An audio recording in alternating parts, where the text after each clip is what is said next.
सभी को नमस्कार। और अभी अपन थोड़ी देर वेट करते हैं, लोग आ जाएं।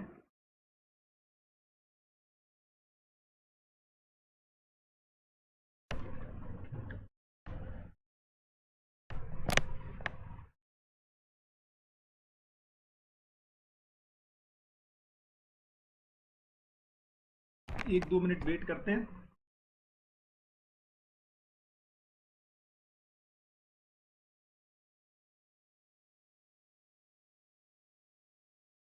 बहुत अच्छे सेशंस चल रहे हैं, ऐसा मैं देख पाता हूँ इस बात को।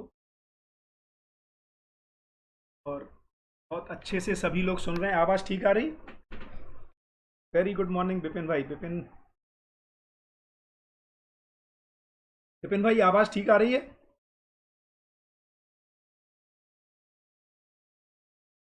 नमस्कार शील भाई, संदीप गंगवार जी, रेखा बहन। तो एक दो मिनट वेट कर लेते हैं, है ना।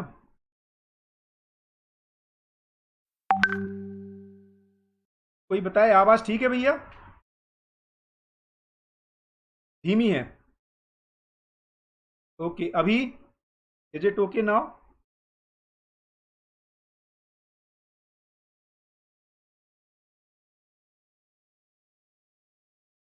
हेलो, अभी ठीक है?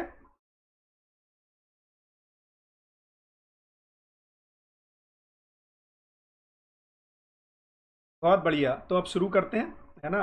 एक मिनट अपना हो भी गया। तो मुझे लगता है कि बहुत ही सुंदर ये प्रोग्राम चल रहा है ना। और इसमें आप सब बहुत बहुत बधाई के पात्र हैं, है ना। क्योंकि मुझे याद है ना, बाबा किसी समय में बोले कि भाई इसमें दोनों का योगदान है ना। हम लोग इतने सवाल पूछते थे, और जिसमें आप सब बहुत सारे वीडियो ऑडियो देखते ही हैं,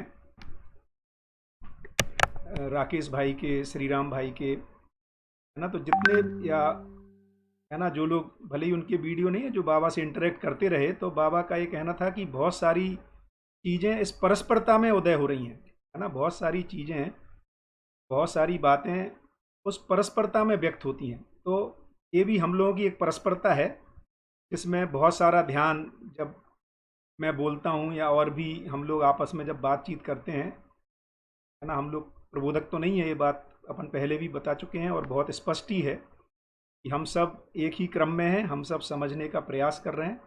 और इसमें व्यक्त होते समय, अभिव्यक्त होते समय हमारे पास सूचना किसी क्रम में पहले आई है, कुछ हमने अपने तर्क भी लगाए हैं, कुछ अपने समय का इसमें नियोजन किया है, उसकी वजह से कुछ तर्क हमारे स्पष्ट हुए हैं, और इस माध्यम से हम वही तर्क, है ना, आप तक पहुंचाने का प्रयास कर रहे हैं। और इसमें भी प्रधान रूप से यदि मैं देखूं, तो इस सारे का मेजर प्रयास ये है कि इन किताबों को आप स्वयं अध्ययन कर सकें, पठन कर सकें, और ऐसा करने से अपने ही जीवन में जो चित्रण है, जो वृत्ति की, है ना, तुलन और विश्लेषण क्रिया है, मन में जो आस्वादन है, और जो चित्र में सच्चाइयाँ, आपके चित्रण में, है ना, चित्त में सच्चाइयों का एक ढांचा ढांचा बनना शुरू हो, है ना, जिससे कि आप ही इन चीज़ों को जांच पाएं। ये इस पूरे प्रयास का ये मेन उद्देश्य है। तो आज हम बहुत ही अच्छा चैप्टर, एक स्थिति गति के ऊपर चर्चा करेंगे। इससे पहले हमारे प्रदीप भाई ने बहुत ही अच्छा, है ना, ऊष्मा और धरती के संतुलन को लेके बहुत सारी चीज़ें, जहाँ की अभी हम सब लोग जूझ रहे हैं, है ना, मानव जाति स्पेशली, है ना, ऋतु संतुलन जो बिगड़ रहा है। और बहुत ही अच्छे से इस बात को बाबा ने तर्कों के साथ रखा कि मानव के सौभाग्य के लिए या मानव की समृद्धि के लिए जो कुछ भी धरती की सतह पर ही सबसे अधिक वैभव संपन्नता है, और धरती के अंदर की जितनी चीज़ें हैं वो धरती के अपने स्वास्थ्य को बनाए रखने के लिए हैं, ना कि हम उसका पेट फाड़कर, जो उन्होंने एक संवेदनशील भाषा का उपयोग किया। मुझे एक याद आ रहा है, मैं उनसे एक बार ये सवाल पूछा कि बाबा, हम लोग जो नॉर्मल कोयला जलाते हैं, है ना, या अभी लकड़ी जला रहे हैं, आप इसको तो मना नहीं कर रहे हैं, है ना, लेकिन आप कह रहे हैं कि ज़मीन के अंदर का कोयला जलाएंगे तो इसमें दिक्कत है। तो as a student of science ये मुझे मैंने स्पष्ट नहीं होता था कि यार कोयला तो कोयला है ना, हम कोयला अभी का पेड़ जला रहे हैं काट के या पुराना, तो इसमें दिक्कत क्या है। तो उन्होंने स्पष्ट किया कि ऐसा नहीं है। उस समय का जो पेड़ जो ज़मीन के अंदर दब गए हैं, जो कोयला में कन्वर्ट हुए हैं या पेट्रोल में जो कन्वर्ट हुए हैं, उस समय के इन्वायरमेंट में जो कार्बन मोनोऑक्साइड थी उसको पचा करके वो अंदर गए हैं। इसीलिए ज़मीन से निकले हुए कोयले को जलाने से जो कार्बन मोनोऑक्साइड बनती है उसको फिर कार्बन डाइऑक्साइड में कन्वर्ट होता है, ऑक्सीजन को कंज्यूम करती है और आदमी के लिए भी घातक है। तो इस तरह के गैसेज को पचा करके वो कोयला बना है, इसीलिए जब उसको जलाते हैं तो अलग टाइप की गैसेज निकलती हैं जिसके लिए इस वातावरण में डायरेक्टली पचने की व्यवस्था नहीं है।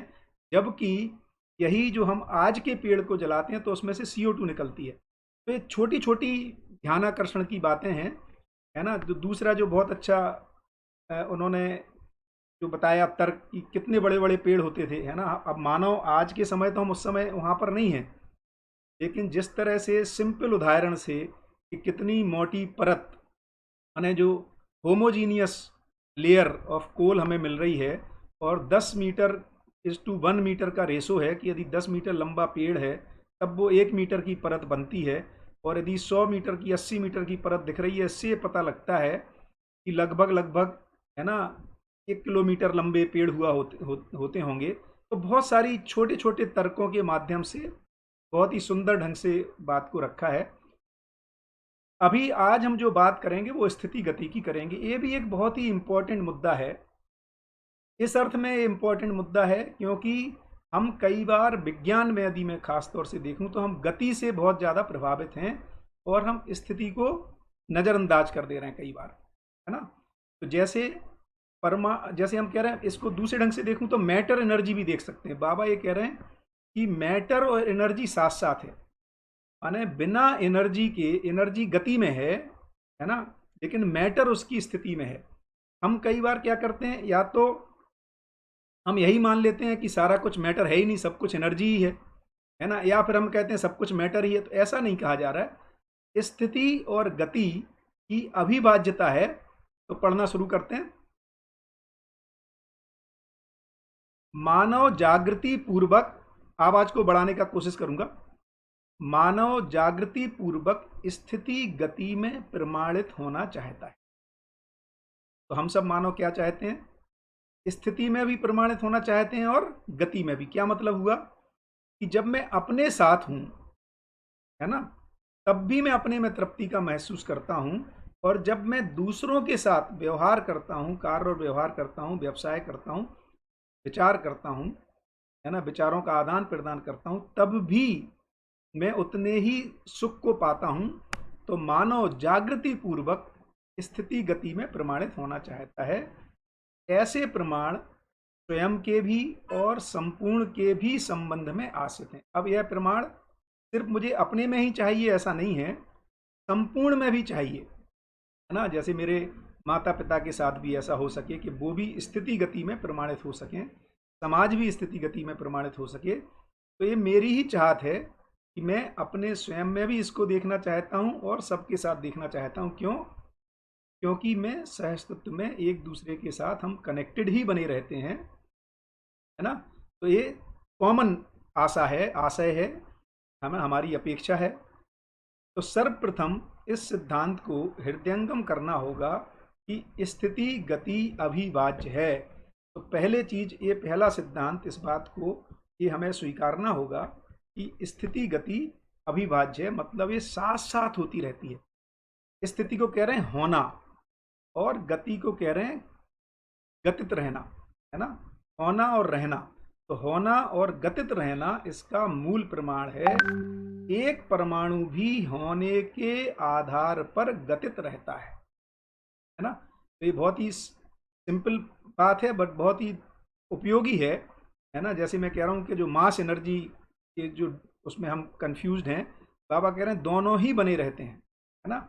जैसे मोटा उदाहरण ले रहे हैं पहले, स्थूल में ग्रह गोल भी होने के आधार पर गतित रहता है। तो धरती को यदि देखें, चांद को यदि देखें, तो वो उसकी स्थिति भी एक बनी हुई है और साथ में वो गति भी करता है। तो होना भी बना रहता है और गति भी बनी रहती है। संपूर्ण पदार्थ संसार होने के आधार पर ही रचना विरचना रूपी गति को बनाए रखता है। तो अब पूरे पदार्थ जगत को यदि देखें तो वो उसकी स्थितियां भी बनी रहती हैं और उसमें रचना विरचना रूपी गति भी बनी रहती है। सारे वनस्पति को देखें तो बाबा क्या कर रहे हैं, पदार्थ की बात कर रहे हैं। प्राण अवस्था की जो चारों अवस्थाएं हैं उनके अलग अलग उदाहरण से इस बात को स्पष्ट कर रहे हैं कि संपूर्ण पदार्थ संसार होने के आधार पर ही रचना विरचना रूपी गति को बनाए रखता है। सारे वनस्पति भी होने के आधार पर ही पुष्टि के रूप में गतित रहते हैं। तो एक वृक्ष बना भी रहता है और पुष्ट भी होता रहता है। हमारा और आपका शरीर बना भी रहता है, पुष्ट भी होता रहता है। संपूर्ण जीव संसार भी होने के आधार पर ही गतित रहते हैं। तो होना उसकी स्थिति है और उसकी एक गति है। मानव जागृति होने के आधार पर ही गति को प्रमाणित करता है। अब यहां पर मानव की यदि बात करें तो यदि स्थिति में जागृति है तो ही उसकी गति मानवीयतापूर्ण आचरण के रूप में है। तो अभी हमारी स्थिति, इससे एक और सिद्धांत समझ में आता है कि कई बार हम लोग जो केवल गति पर काम करना चाहते हैं, अर्थात हम यदि केवल मानवीयतापूर्ण आचरण को व्यक्त करना चाहते हैं, है ना, लेकिन यदि उसकी स्थिति नहीं बनी है, माने जागृति नहीं बनी है, तो इसकी निरंतरता नहीं हो पाती। इसकी कुछ काल के लिए, कुछ समय के लिए ये हो पाता है और वो निरंतरता टूट जाती है ना। अध्ययन क्रम में हम अभ्यास करेंगे, ठीक है, लेकिन फाइनली कहाँ पहुंचना होगा?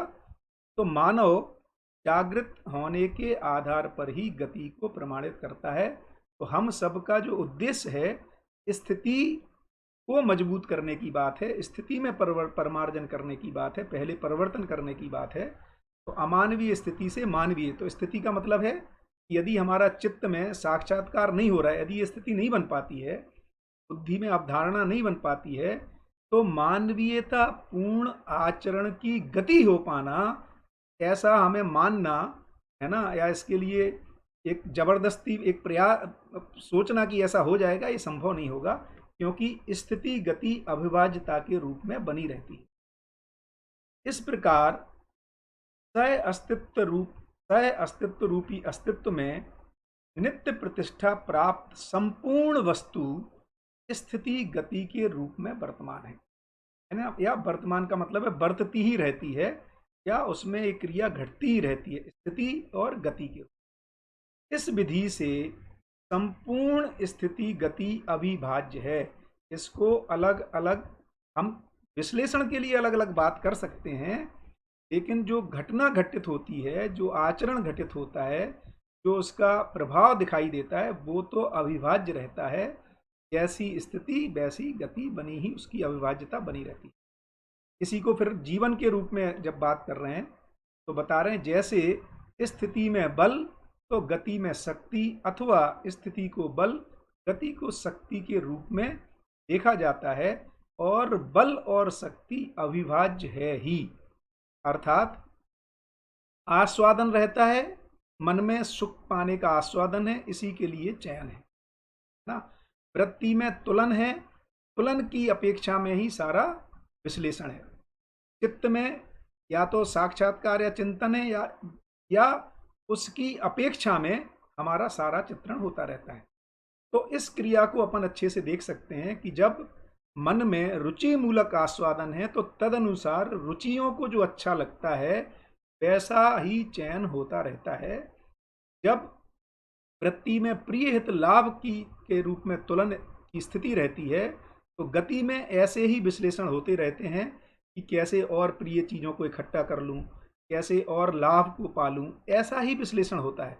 उसी के अनुसार यदि चित्त में जो स्थिति क्रिया, जिसको कह रहे हैं कि अभी हमारी जागृत नहीं है, अर्थात चिंतन से सपोर्टेड नहीं है, तो ये जो शरीर के दबाव में जो रुचि मूलक चयन, आस्वादन, विश्लेषण, तुलन विश्लेषण और जो चित्रण बन रहे हैं, है ना, ये जो प्रिय हित लाभ के आधार पर ही गति करते रहते हैं और उससे तृप्ति नहीं होती है। इसीलिए फिर स्थिति को अध्ययन पूर्वक जब कोई भी व्यक्ति ये स्वीकारता है कि यार कहीं ना कहीं मेरी स्थिति में ही गड़बड़ है ना, मुझे ही अपने में कुछ और सुधार की ज़रूरत है, मेरे विचार ही ठीक नहीं है, मेरी इच्छाएं ही ठीक नहीं है, इस निष्कर्ष पे आने से जब वो अपने में, जिसको है ना अपन कहते हैं कि स्वकृपा होने की ज़रूरत है ना, ईश्वरीय कृपा काम ऊर्जा के रूप को समान रूप से प्राप्ति है। जब मैं अपने अपने स्वकृपा का क्या मतलब है, अपने ही अक्षमता को, अपने ही कमी को जब मैं उसको के साथ कभी कभी देख पाता हूँ, आर पार हो जाता हूँ, इसको पहचानता हूँ कि नहीं यार कहीं तो मेरे में भी ठीक नहीं है, शायद सब कुछ मेरे संबंधियों की ही गड़बड़ी नहीं है, कहीं ना कहीं मुझे भी अपने में कुछ सुधार की आवश्यकता है। वहाँ से फिर हम प्रयोजनों को देखने का या अपने से श्रेष्ठ लोगों को सुनने का एक मन बनता है, और उसी से कह रहे हैं अध्ययन की शुरुआत हो रही है।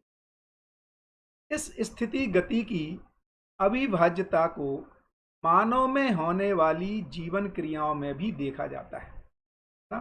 जैसे मानव में अनुभव के रूप में स्थिति, प्रमाण के रूप में गति दिखाई देती है। तो यदि जागृत मानव का वर्णन कर रहे हैं कि मानव में अनुभव के रूप में यदि स्थिति है, माने जिसने जो अनुभव संपन्न हो गया है, प्रमाण के रूप में उसमें गति दिखाई, हाँ, वो प्रमाण के साथ सारी बात कर पाते हैं, अपने कार्य व्यवहार आचरण विचार तो प्रमाण के रूप में गतित होते हैं। अब बुद्धि की यदि बात करें तो यथार्थता, वास्तविकता, सत्यता का बोध सहित बुद्धि ही स्थिति एवं उसे प्रकाशित करने की प्रवृत्ति के रूप में संकल्प ही गति है। तो यदि इसको देखेंगे कि यथार्थता, वास्तविकता, सत्यता का जो बोध हो गया है बुद्धि में, ऐसी बुद्धि जो अपने आत्मा, अनुभव संपन्न आत्मा के प्रभाव में है ना, ये जो बुद्धि में जो बोध है, जो उसमें क्या हो गया फिर, यथार्थता, वास्तविकता और सत्यता का बोध सहित जो बुद्धि है, इस स्थिति में उसे प्रकाशित करने की प्रवृत्ति कैसी दिखती है, संकल्प के रूप में।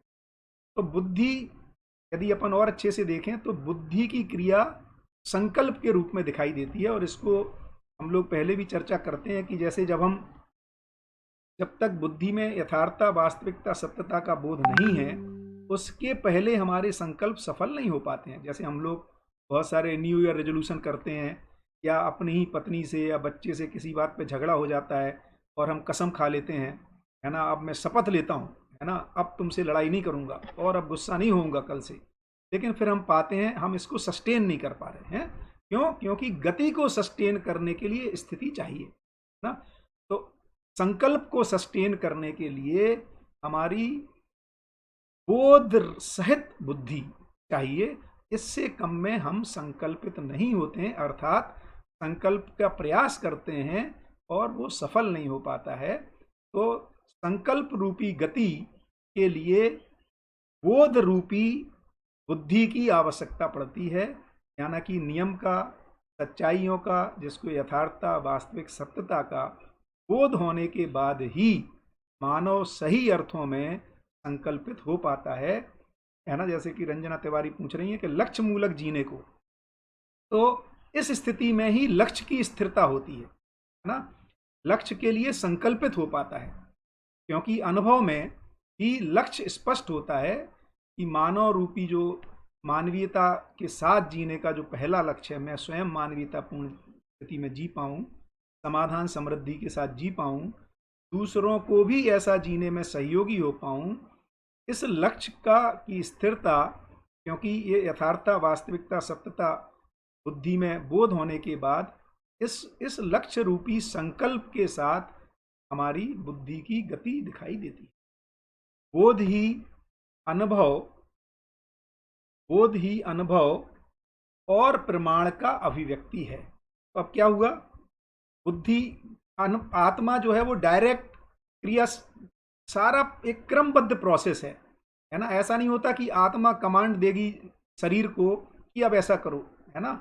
तो एक स्ट्रक्चर्ड मैकेनिज्म है, आत्मा से बुद्धि, बुद्धि से चित्त तक प्रोसेस होगा, चित्त से वृत्ति तक, वृत्ति से मन, मन फिर मेधस को कंट्रोल करता है और शरीर के माध्यम से, संवेदनाओं के माध्यम से ज्ञान, है ना, जो आत्मा में जो ज्ञान हुआ, बुद्धि में जिसका बोध हुआ, चित्त में जिसका चिंतन हुआ, वृत्ति में जिसका न्याय धर्म सत्य के रूप में विश्लेषण हुआ, मन में मूल्यों का आस्वादन पूर्वक हम जो चयन करते हैं, वो शरीर के माध्यम से हमारे शब्दों का चयन, हमारे भाव का चयन, हमारी भंगिमा का चयन, हमारे अंगहार का चयन, है ना, हमारी वस्तुओं का चयन, हमारा पोषण के रूप में दूसरों के मन के पोषण के रूप में, शरीर के पोषण के रूप में वस्तुओं का चयन, ये सारे चयन मन के द्वारा फिर शरीर के माध्यम से व्यक्त होता है।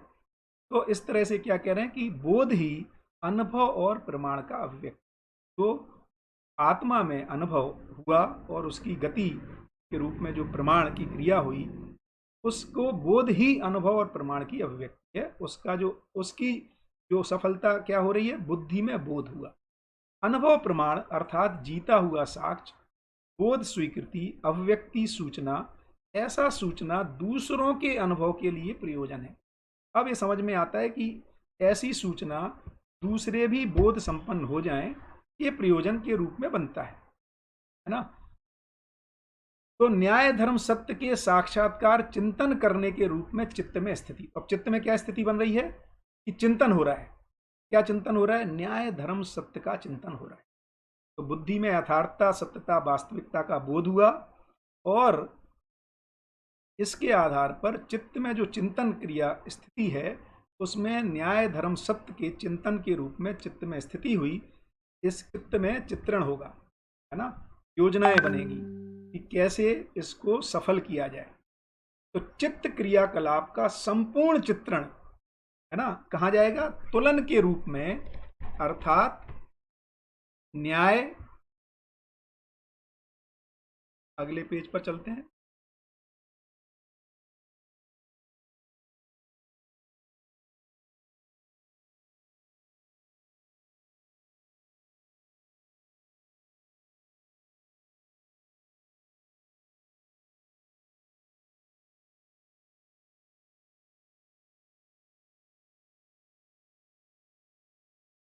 अर्थात न्याय धर्म व सत्य रूप में स्पष्ट होना वृत्ति सहज स्थिति है। तो अब क्या हुआ? चित्त में जो चिंतन हुआ, है ना, उसके जो चित्रण पूर्वक वृत्ति में स्थिति क्या बनी? न्याय धर्म सत्य की तुलन करने की स्थिति बनी, जिससे वृत्ति में संपन्न हुए तुलन का विश्लेषण विधि में विश्लेषित होना व संप्रेषित होना वृत्ति सहज विचार गति है। तो अब क्या हुआ? ऐसे तुलन को विश्लेषण किया, एनालिसिस किया, है ना, और संप्रेषित होने के लिए विचार वृत्ति में आया। विश्लेषण के स्पष्ट अथवा सार रूप में मूल स्वीकृत होता है। तो अब कहाँ स्वीकृत हो रहा है? इसके सार रूप में मूल्यों की स्वीकृति हुई ना, जिसको अपन विश्वास की, स्नेह की, सम्मान की, है ना, स्थापित मूल्य कह रहे हैं, उनकी स्वीकृति हुई। इसे आस्वादन करना ही मन की स्थिति है। अब मन इसका आस्वादन करता है, ये मन की स्थिति बनी, मूल्यों का आस्वादन। अभी किसका आस्वादन कर रहा था? रुचियों का आस्वादन, है ना। तो इसे आस्वादन करना ही मन की स्थिति है। इसकी सार्थकता के लिए चयन क्रिया को संपादित करने के रूप में गतित होना हर मानव में सर्वेक्षित है। तो ऐसे जितने भी मानव हैं, अर्थात जो जागृत संपन्न मानव हैं, वो इसकी सार्थकता के लिए, किसकी सार्थकता के लिए? ये जो मूल्यों का आस्वादन हुआ, उसकी सार्थकता के लिए चयन क्रिया को संपादित करने के रूप में गतित होना पाया जाता है। अब मन में चयन हुआ इसके लिए। इस ढंग से मानव भी सभी प्रकार के स्थिति गति में होना स्पष्ट होता है। इस प्रकार मानव समझदारी से संपन्न होने के उपरांत प्रमाणित होना स्वाभाविक होता है। तो अब क्या हो गया? ये पूरा लिंक हो गया। समझदारी से संपन्न अर्थात अनुभव संपन्न होने के बाद किस तरह से उसमें ये सारी क्रियाएं का होना ये स्वाभाविक है, ये स्वभाव गति की स्थिति है, इसमें कोई दबाव नहीं होता है ना। इसका मतलब यही हुआ, हम जब तक प्रमाणित नहीं होते तब तक प्रमाणित होने के लिए ज्ञान अर्जन, विवेक अर्जन, विज्ञान अर्जन कर लेना ही शिक्षा और शिक्षण का तात्पर्य है। तो भाई जब तक नहीं हो पा रहे प्रमाणित, है ना, मूल्यों का आस्वादन नहीं हो रहा, परस्परता में पूरकता को प्रमाणित नहीं कर पा रहे हैं, तब तक क्या किया जाए? तो तब तक के लिए हमें क्या करना होगा? तब तक प्रमाणित होने के लिए प्रयास करना। कैसे प्रयास करेंगे? क्या करेंगे उसके लिए? तो तब तक ज्ञानार्जन, विवेकार्जन, विज्ञानार्जन कर लेना ही शिक्षा और शिक्षण का तात्पर्य है। तो आप कह रहे हैं कि फाइनली यदि देखेंगे तो सारी शिक्षा, क्योंकि हर बच्चा 18-20 साल तक, है ना, अध्ययन कर ही रहा है, तो शिक्षा का क्या मतलब होना चाहिए? ऐसा प्रमाणित होने योग्य ज्ञान अर्जन हो जाए, है ना, विवेक अर्जन हो जाए, विज्ञान अर्जन हो जाए, है ना। क्योंकि शिक्षा और शिक्षण, तो जो शिक्षण को कह रहे हैं, जिसको हम व्यवसाय करने के लिए जितना कार्यक्रम है उसको कह रहे हैं शिक्षण, और व्यवहार करने के लिए जितना कार्यक्रम है उसको कह रहे हैं शिक्षा, है ना। तो शिक्षण और शिक्षण, शिक्षा और शिक्षण, ये दोनों ही मानव एक उम्र तक इसमें पारंगत हो जाए, है ना। अतएव इसके लिए सह अस्तित्ववादी शिक्षाक्रम समीचीन है। जहाँ पर समीचीन शब्द आता है इसका माने बहुत निकट है, ये रखा ही हुआ है, इस तरफ ध्यान देने की जरूरत है। अर्थात अतएव समझदार मानव होने के लिए ध्यान देने की आवश्यकता है। वस्तु हमारे आसपास अब व्यक्त हो चुकी है ना, ऐसा बाबा कह रहे हैं, वस्तु उपलब्ध हो गई है। अब सिर्फ इतना ही करना है कि समझदार मानव होने के लिए यदि हम ऐसा अपने में पाते हैं, जो पहले ही कहा कि कहीं ना कहीं यदि ये महसूस होता है कि मेरे में स्थिति में ही कुछ कमी है, ये परिस्थितियों का मुद्दा नहीं है, स्थिति का मुद्दा है ना। पर का मतलब होता है हम दूसरों के लिए देख रहे हैं ना, दूसरों की स्थितियों से हम सोच रहे हैं, हम प्रभावित हो रहे हैं, और ये परिस्थितियों का में कुछ बदलना होगा। तो हम अभी बहुत सारा एफर्ट परिस्थितियों को और लोगों को बदलने के लिए प्रयास कर रहे हैं, जबकि ये समझ में आ रहा है स्व स्थिति ही ठीक नहीं है, इसलिए स्वगति ठीक नहीं हो रही है। तो जैसे ही ये ध्यान आकर्षण होगा कि मेरे अपने में ही कुछ, है ना, चित्त रूपी क्रिया ठीक से नहीं हो रही है, बुद्धि में ठीक से यथार्थता, सत्यता, वास्तविकता नहीं पहुंची है ना, तो ये पकड़ में आने से हमें ये स्पष्ट होगा कि इस पर हमें काम करना होगा। तो फिर अपने को स्वयं को समझदार होने के लिए ध्यान देने की आवश्यकता पड़ेगी। किस चीज़ पर ध्यान देंगे, है ना? तो पहले ही कहा कि जो सहअस्तित्ववादी, है ना, शिक्षा है, उस पर हमें ध्यान देना पड़ेगा। तो यथार्थता, वास्तविकता और सत्यता, है ना। तो यथा अर्थ, जैसा जिस चीज में अर्थ है उसको यथार्थता कह रहे हैं, है ना। और वास्तविकता, जो जैसी वस्तु है उसको वास्तविकता कह रहे हैं। और सत्यता, जो फाइनली, है ना, अस्तित्व, सह अस्तित्व के रूप में ये सत्य है। और यथार्थ में रूप गुण स्वभाव की बात कर रहे हैं, और वास्तविकता में वस्तु में जो रूप गुण स्वभाव और धर्म स्पष्ट हो जाए, इसकी बात कर रहे हैं। तो इस तरह से वस्तु, इसको दूसरे ढंग से भी कहते हैं स्थिति सत्य, वस्तुगत सत्य और वस्तु स्थिति सत्य। तो वस्तुगत सत्य भी स्पष्ट हो जाए और स्थिति सत्य, जिसको सत्यता के नाम से कहा है, वो स्पष्ट हो जाए, और वस्तु स्थिति भी स्पष्ट हो जाए कि आज की स्थिति में हम कहाँ खड़े हैं, इस बात का भी ज्ञान हो जाए। इस तरह से यथार्थता का भी, आज की स्थिति का भी ज्ञान हो जाए, वास्तविकताओं का भी ज्ञान हो जाए, वस्तु स्थिति क्या है, और हमारी सत्यता, सहअस्तित्व रूपी सच्चाई है, इसकी भी स्पष्टता हो जाए। इन तीनों के रूप में हम कह रहे हैं हम समझदार हो गए। तो सहअस्तित्ववादी विचार ज्ञान, विवेक, विज्ञान को समझना ही समझ। तो क्या है समझदारी? ज्ञान, विवेक और विज्ञान, ये तीनों चीजें स्पष्ट हो जाएं। क्या मतलब हुआ तीनों में, है ना, ये ट्रिपलेट्स आएंगे बहुत सारे, है ना। तो ज्ञान, विवेक, विज्ञान, है ना, यथार्थता, वास्तविकता, सत्यता, और स्थिति सत्य, वस्तुगत सत्य, वस्तु स्थिति सत्य। ऐसे ही ज्ञान, विवेक और विज्ञान। अच्छा, ये तीनों विश्लेषण करने के लिए अलग अलग कह रहे हैं ना, ये अविभाज्य बने रहते हैं। ऐसा नहीं होता किसी को ज्ञान हो जाए और विवेक और विज्ञान ना उदय ना हो, है ना, ये नहीं होता है ना। हाँ, अध्ययन क्रम में एक क्रम से चलेगा कि कुछ कुछ चीजें, क्योंकि साक्षात्कार क्रम से होगा, लेकिन जब पूरी सच्चाई स्पष्ट होगी तो ये अविभाज्य रूप में दिखाई देंगे। तो ज्ञान, विवेक और विज्ञान। तो ज्ञान कह रहे हैं कि सभी के लिए जो अस्तित्व, सह अस्तित्व है, इसकी स्पष्टता ही फाइनली ज्ञान है। विवेक क्या है? तो विवेक को कह रहे हैं लक्ष्य की स्थिरता। विवेक को दो ढंग से बताया है। एक तो है कि हमें कहाँ पहुँचना है ये स्पष्ट हो जाए, ये विवेक है ना। दूसरे ढंग से विवेक उदय को ये भी कह रहे हैं कि जीवन का अमृत स्पष्ट हो जाए, शरीर का नश्वरत स्पष्ट हो जाए और व्यवहार के नियम स्पष्ट हो जाएं, इसको विवेक उदय कह रहे हैं। ये दोनों जुड़ी हुई चीजें हैं आपस में, है ना। क्योंकि जब तक जीवन का अमृत स्पष्ट नहीं होगा, शरीर का नश्वरत स्पष्ट नहीं होगा, व्यवहार के स्पष्ट नियम स्पष्ट नहीं होंगे, तो लक्ष्य स्पष्ट नहीं होगा, है ना। तो लक्ष्य का निर्धारण विवेक है, और विज्ञान क्या कह रहा है, उस लक्ष्य तक पाने के लिए दिशा का निर्धारण विज्ञान कर रहा है कि अब यहां तक पहुंचेंगे कैसे, है ना। तो इसको विज्ञान कह रहे हैं।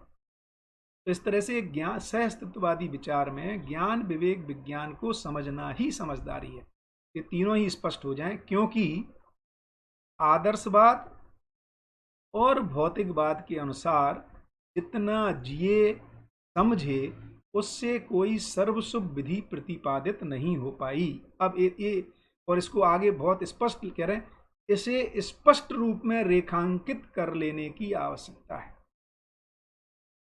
हाँ, ये काफी बोल्ड स्टेटमेंट है और इसको अपने को अच्छे से जांचना चाहिए, है ना। क्या कह रहे हैं कि क्योंकि क्योंकि आदर्शवादी आदर्शवाद और भौतिकवाद के अनुसार जितना जिए समझे, उससे कोई सर्वशुभ विधि प्रतिपादित नहीं हो पाई।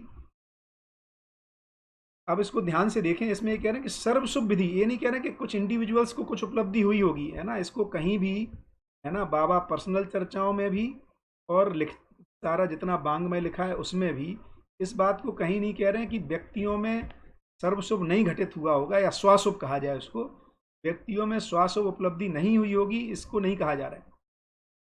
लेकिन ये कहा जा रहा है कि सर्वशुभ विधि प्रतिपादित नहीं हुई। क्यों? क्योंकि समाज में ऐसा लोग इस ढंग से, है ना, सुखपूर्वक, समाधान समृद्धि पूर्वक, परस्परता में पूरकता विधि से मानव के साथ और प्रकृति के साथ जीते हुए नहीं दिख रहे हैं।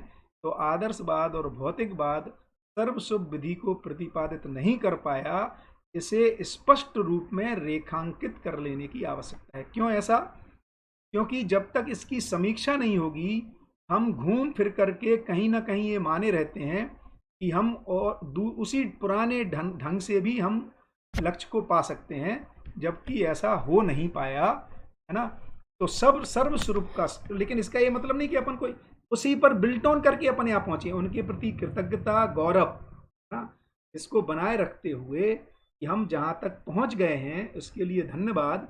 लेकिन हम ये भी पा रहे हैं कि इससे हम वहाँ नहीं पहुंचे जहाँ पहुंचना चाहते हैं। उसी कड़ी में ये अगला नया एक अनुसंधान है, एक प्रस्ताव है, इसको भी जांच के देखने की बात बाबा कह रहे हैं। और बाबा इतने ओपननेस के साथ कह रहे हैं कि यदि इस प्रस्ताव से भी मानव जाति अपने लक्ष्य तक नहीं पहुंचेगी, तो मानव परंपरा में अभ्यास और अनुसंधान करने वालों की कमी नहीं है।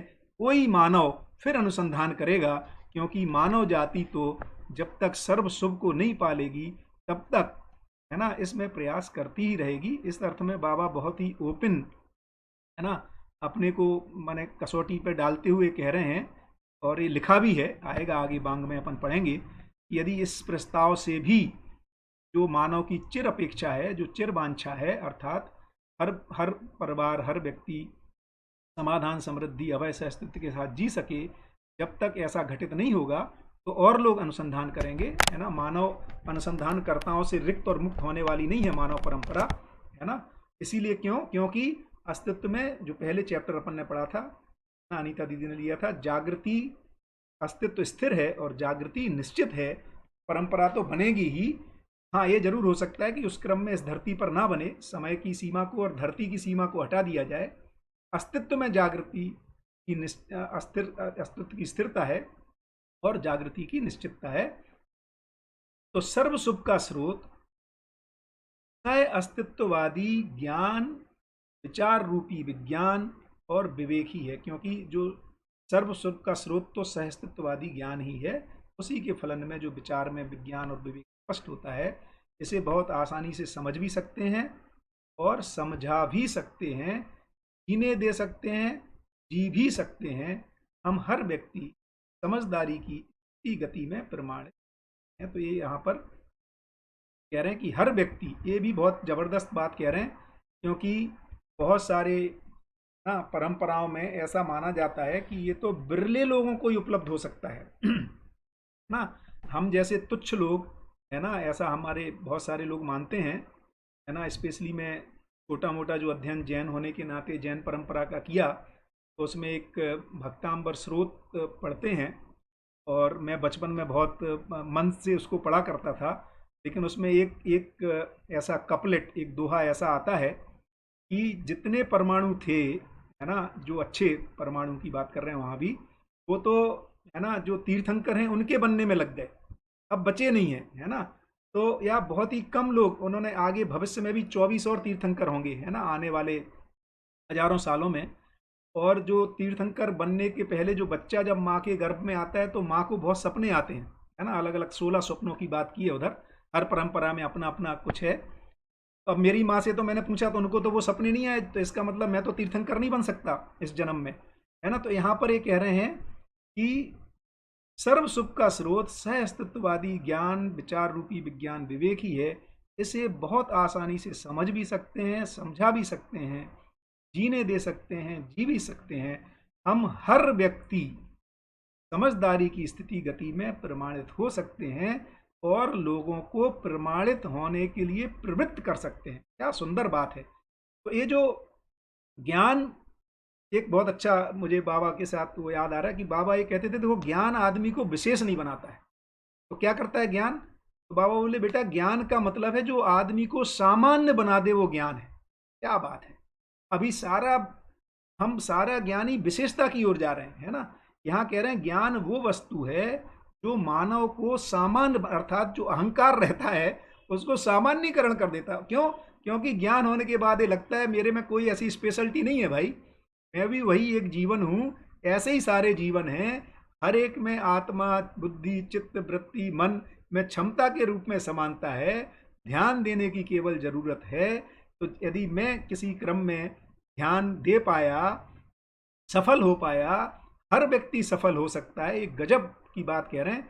ये जो सेंटेंस है कि हम हर व्यक्ति समझदारी की स्थिति गति में प्रमाणित हो सकते हैं, जबकि बहुत सारे पूर्व के दर्शनों में बहुत ही बिरले लोगों को इस सफलता को पाने के लिए कैंडिडेट माना गया।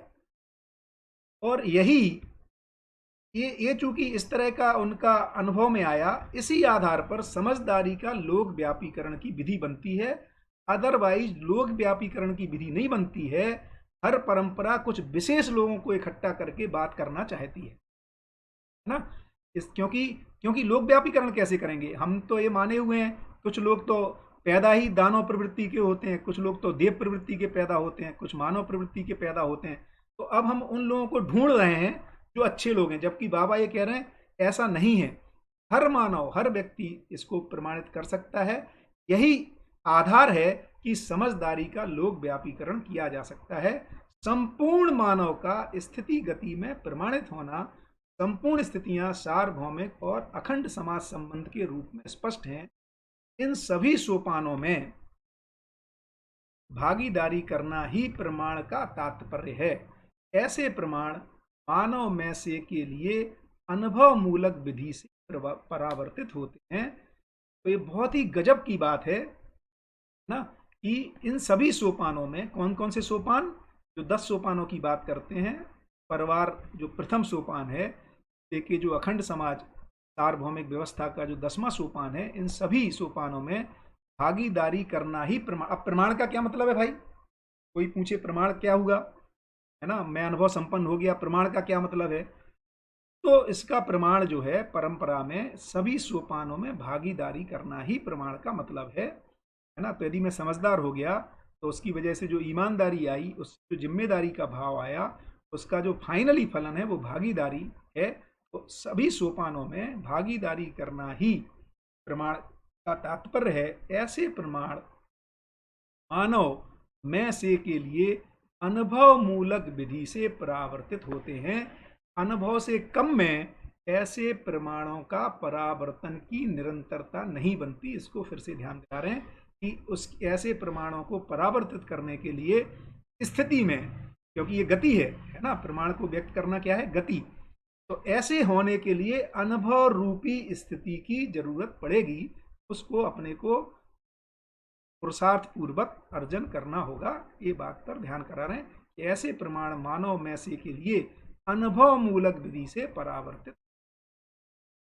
बहुत ही सुंदर है ना, और बहुत ही माने मुझे तो ये बहुत बल देता है ना। जब बाबा से कभी हम लोग जब पूछते थे कि बाबा आपको लगता है हमको अनुभव हो जाएगा, तो बाबा बोलते थे बेटा जब मुझ जैसे आदमी को हो सकता है। देखिए शब्दों को माने एक अब मैं हम लोग सोचते हैं, मैं कम से कम सोचता हूँ कई बार, तो लगता है कि क्या मतलब एक बंदा 20 साल का अपने है ना तप करके इसी स्थिति को पाया, और हम लोग तो उस समय मिल रहे हैं। ये बाबा को तो लगभग लगभग 1970-75 में ये है ना संयम की स्थिति हो गई है। मेरी मुलाकात लगभग 90 में हो रही है ना। और उस समय हम लोग पूछ रहे हैं है ना कि क्या हमको हो जाएगा। तो बाबा की मैंने ह्यूमिलिटी देखिए, या हम लोगों के लिए एक प्रोत्साहन करने की बात को देखिए कि बोले बेटा जब मेरे जैसे व्यक्ति को हो सकता है, तो तुम लोग तो मेरे से ज़्यादा पढ़े लिखे हो, अच्छी स्थिति में हो। इस तरह से एक प्रोत्साहन है ना, एक एक जागृत व्यक्ति, एक समझदार व्यक्ति।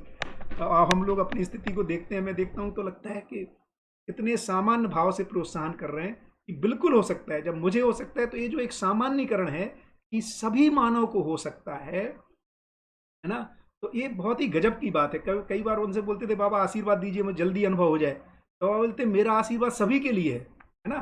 तो इतना सामान्य सी बात है, क्योंकि समझदार व्यक्ति के पास भेदभाव खत्म हो जाता है। जिस तरह से व्यापक काम ऊर्जा के लिए हर इकाई के लिए समान रूप से उपलब्ध है, तो लगभग उसी की लाक्षणिकता एक जागृत व्यक्ति में, अनुभव संपन्न व्यक्ति में उसी की लाक्षणिकता आ जाती है।